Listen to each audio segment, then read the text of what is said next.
तर मी सगळ्यांना विनंती करतो की आत्मिक सुखाकडे एक पाऊल टाकण्याचा प्रयत्न करा. आत्मिक सुख अनुभवणं थोडंसं अवघड आहे.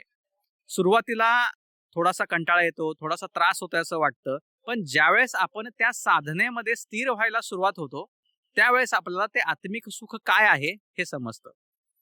कारण एक साधी गोष्ट बघा ना तुम्ही, जर तुम्हाला गुलाबजाम खायला आवडत असतील आणि खूप दिवसांनी जर तुम्हाला 2 गुलाबजाम खायला दिले, तर काय होतं? "अरे वाह! किती छान! बऱ्याच दिवसांनी मला गुलाबजाम खायला मिळाले," असं वाटतं आपल्याला. ते 2 गुलाबजाम खाल्ल्यानंतर पुन्हा अजून 2 गुलाबजाम दिले, तर वाटतं, "अरे वाह! किती सुंदर! आज मला 4 गुलाबजाम खायला मिळाले." पण असेच गुलाबजाम तुम्हाला जर देत गेलो, तर काही काळाने 10, 15, 20 गुलाबजाम झाल्यानंतर असं वाटतं, "नको, नको, नको, आता बस. आता कितीही जरी कोणी आग्रह केला तरी मी गुलाबजाम खाणार नाही." याचाच अर्थ काय?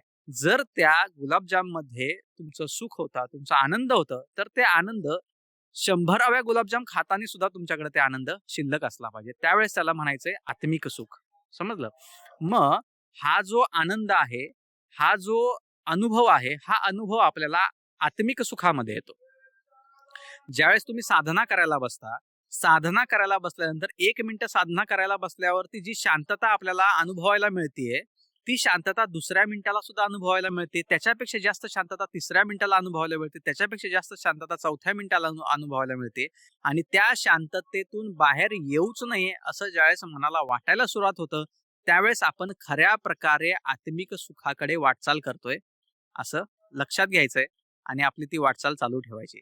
याचा अर्थ आपण संसारातून बाहेर येतोय असं होत नाहीये. आत्मिक सुख अनुभवायचं, त्यातून जी काही एनर्जी मिळते, जी काही ताकद मिळते, ती ताकद आपली घ्यायची आहे आणि पुन्हा आपल्या जीवनाकडे आपण आपली वाटचाल करायची. कारण ज्ञानेश्वर माऊलींनी आपल्याला अगोदरच सांगितलेलं आहे, "असोनी संसारी जिव्हे वेगू करी, वेदशास्त्र उभारी भाग्या सदा."